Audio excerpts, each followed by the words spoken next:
Hi, everybody. Welcome back. Despite all the work that the Brady Court did in laying down ground rules to govern plea bargains in the United States in the future, the Brady Court never really made the reason for its embrace of plea bargaining explicit. That was left to the next term of the court in the following year when Chief Justice Burger made that reason explicit in an opinion in a case called Santabello versus New York. Chief Justice Burger said plea bargaining is an essential component of the administration of justice.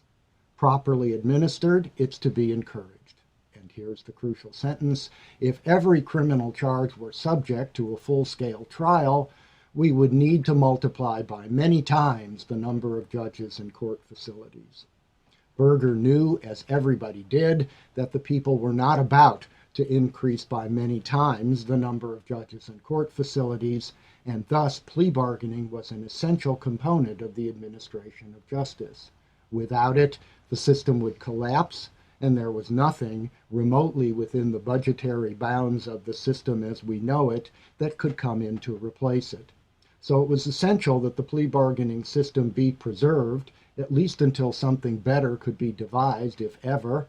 But that also meant that it needed to be regulated, both so that it worked well and that it didn't do injustices to the people represented by the prosecution or to defendants themselves in the bargaining process. That very case, Santabello versus New York, concerned a man, Rudy Santabello, who was charged with a series of low-level gambling offenses in Brooklyn.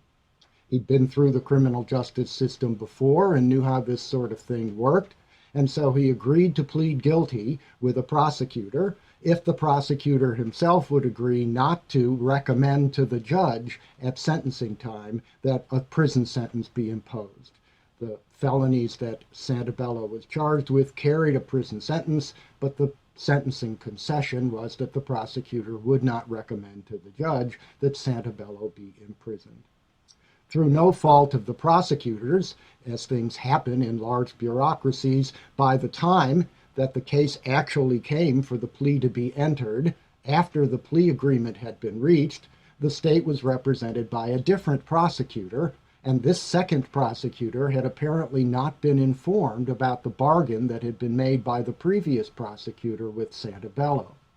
And so when it came time to enter the guilty plea, Santabello pleaded guilty, expecting that the judge would not sentence him to jail because the prosecutor wouldn't recommend so.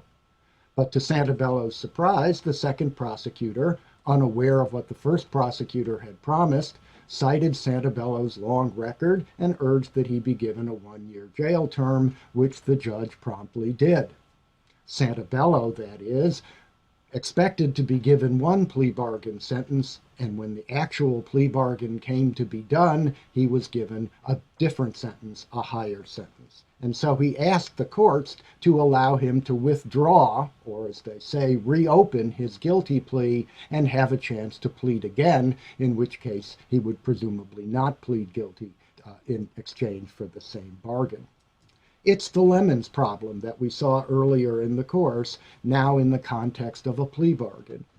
If defendants aren't sure that prosecutors will keep their promises in plea bargaining, then the defendants will demand lower sentences from the prosecutors before they agree to plead.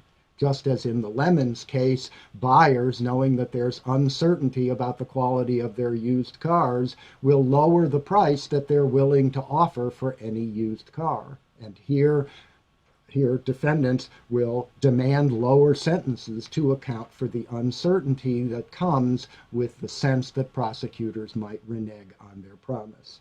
And just as in the market for lemons and for cream puffs, behavior of this sort, breaking promises by prosecutors, threatens the existence of the entire plea bargaining system, what we might call the market for guilty pleas.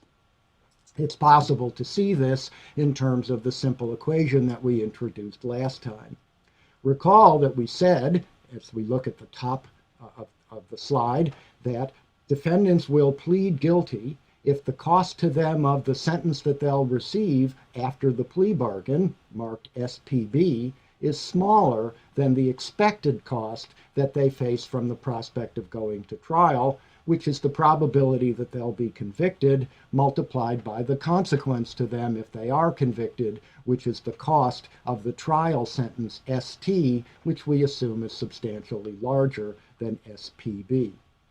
But the possibility of a broken promise makes the expected sentence associated with an offer, SPB, greater than SPB.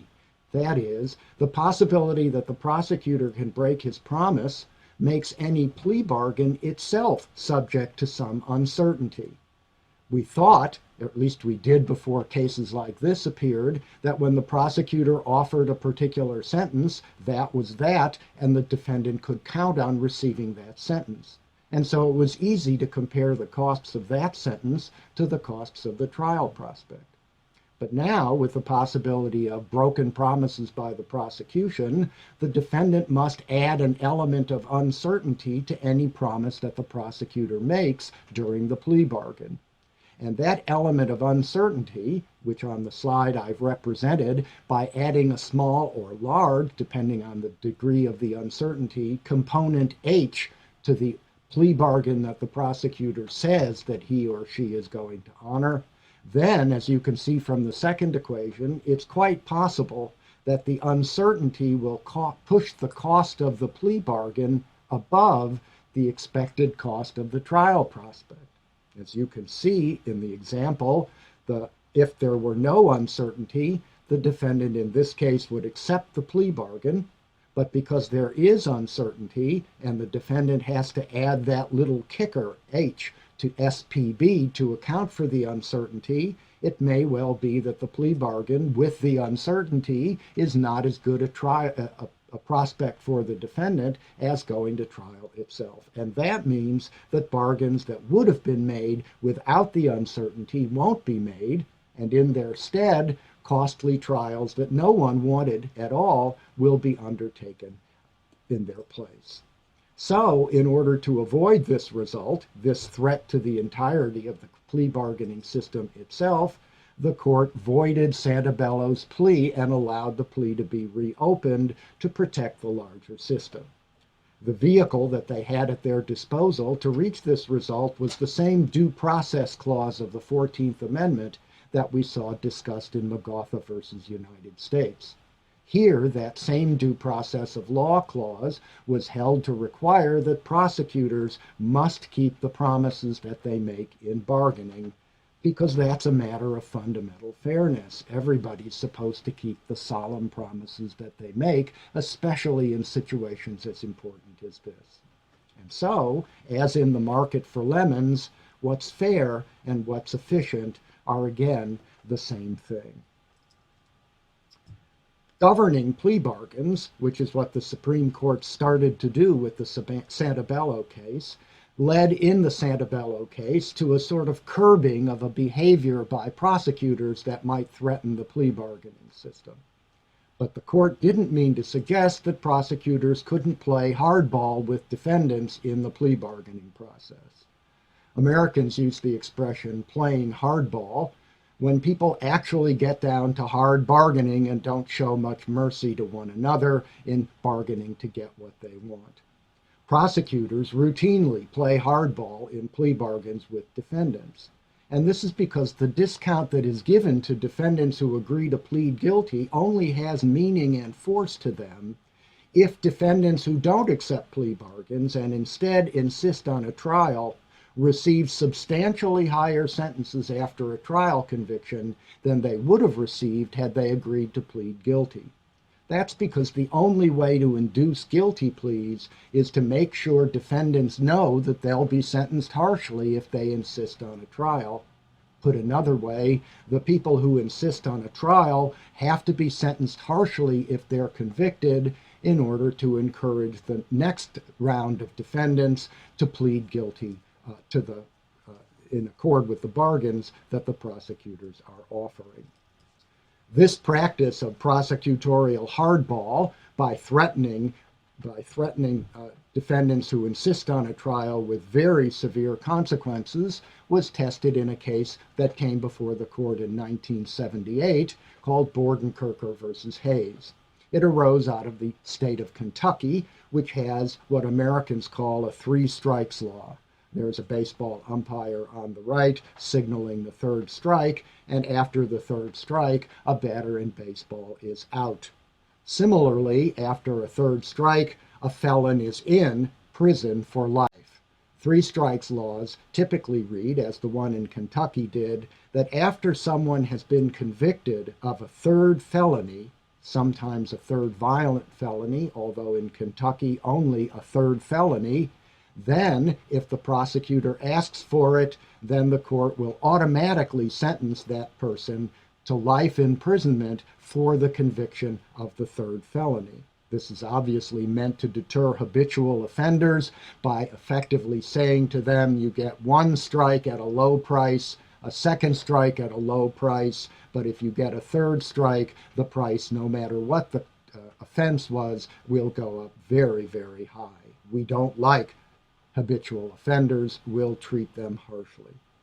So along comes Hayes with a long record of minor felonies, including many more than 3 felony convictions, and he is accused of passing a bad check in the amount of $88, which is in fact a felony under Kentucky law, but frankly, nothing like an armed robbery or a murder. In order to get a plea agreement, the prosecutor offers this habitual offender a plea bargain with a 5-year sentence, and of course we'll assume that the prosecutor would have kept the promise, and had Hayes pleaded guilty, he would have been sentenced to 5 years. But the prosecutor said to Hayes that if he decided instead to go to trial and was convicted of passing the bad check for $88, the prosecutor would invoke the 3 strikes law and Hayes would be sentenced to life. Hayes, perhaps not believing the prosecutor's threat, or perhaps thinking he could be acquitted of this felony after losing in so many earlier ones, refused the plea bargain, went to trial, was convicted of passing the bad check for $88, and at the prosecutor's motion was sentenced to life under the 3 strikes law. In earlier cases, the Supreme Court had said that prosecutors couldn't act vindictively against defendants in plea bargaining. It was okay to play hardball with them, but you couldn't treat them specially vindictively because you had something in for them, because you didn't like them, because there was something about their crime that made you particularly upset and treated them particularly harshly. It was pretty clear that the prosecutor treated Hayes harshly in this case. But the question before the court was whether this was sufficiently vindictive to allow Hayes to open the plea and thus to discipline prosecutors and tell them that they could not invoke laws like the 3 strikes law for the purpose of getting minor criminals like Hayes to agree to plea bargains. In answering the question, however, the court said no, as it had to, because if the plea bargaining system is to work, as Justice Stewart said for the court, we must accept the simple reality that the prosecutor's interest at the bargaining table is to persuade the defendant to plead guilty. And unless the actual threat is illegal for some other reason, say that Hayes is in fact not eligible to be sentenced under the 3 strikes law, or the prosecutor for some other reason has no power to back up the threat, or if there is not enough evidence involved for anyone to think that Hayes has violated the 3 strikes law, then of course he can't be charged with it. But in this case, there was no such problem. Hayes was liable under the 3 strikes law. Nobody doubted that he was. And in that case, Justice Stewart said for the court, prosecutors are entitled to use that power to induce plea bargains. Otherwise, the system simply won't work. And so, despite the undignified spectacle of haggling for justice, something that causes scholars and observers from around the world to look with some justified scorn at the American way of doing criminal business, the Supreme Court has now openly acknowledged how deeply the American criminal justice system depends on plea bargaining, and so it's been able to regulate the system for efficiency and fairness openly since 1970, as it's continued to do all the way down to the present day from Santabello and Bordenkircher. Other systems, however, the English are what I have in mind, have in fact plea bargaining, but they haven't looked at it quite as candidly as American judges have, and this has caused problems for the English criminal justice system.